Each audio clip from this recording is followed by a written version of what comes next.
Tout le monde est impacté par ça, là. Hélène Bordelot était suivie depuis 7 ans par un gastro-entérologue de North Bay. Comme plusieurs citoyennes de Témiscamingue, ses rendez-vous avec son médecin spécialiste ont été annulés du jour au lendemain. Tout ça tombe à l'eau.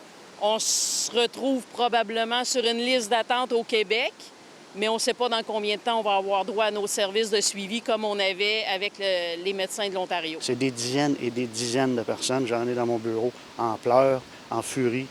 Ça tremble. On parle des gens dans 75 ans, dans 85 ans souvent, qui sont pas outillés pour remplir des formulaires, faire des téléphones, se battre pour eux-mêmes. Depuis plus de 30 ans, les citoyens font affaire avec les médecins de North Bay, situés à un peu moins d'1 heure de Témiscamingue.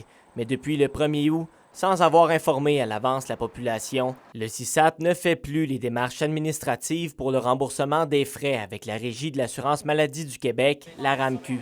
C'est ce qui a poussé les médecins ontariens à ne plus accepter les patients québécois. Je l'ai appris, comme à peu près tout le monde, sur Facebook, parce qu'il y a quelqu'un qui a lancé l'information que le corridor de service avec l'Ontario était coupé. De débarquer d'une pratique passée comme ça, sans avertissement, c'est tellement un manque de leadership, un manque de gestion. Pour le CIS régional, d'arrêter de servir d'intermédiaire entre les médecins de North Bay et la RAMQ ne devrait pas pour autant faire en sorte de leur jeter le blâme. C'est pas nous qui est responsable de la décision de cesser de rendre les services. On n'empêche absolument pas ces services-là d'être rendus. Une possible solution pour éviter ce genre de situation serait un décret spécial comme celui en vigueur en Outaouais, qui permet aux citoyens d'être traités en Ontario. Tenter d'avoir possiblement un décret comme ils ont au niveau de l'Outaouais qui leur permet justement d'avoir des sous, un financement pour pouvoir aider ce service-là interprovincial-là. Parce qu'on n'est pas des citoyens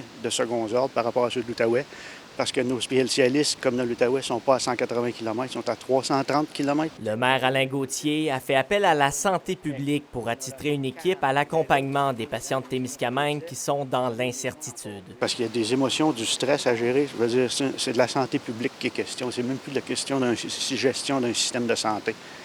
Il a prouvé qu'il était déficient de ce côté-là. Le maire de Témiscamingue rencontrera la semaine prochaine l'Association des médecins responsables de ceux de North Bay. Il continuera également à mettre des pressions sur les instances de santé provinciales pour s'assurer que cette population est des suivis. William Maillet, RNC Nouvelles, Témiscamingue.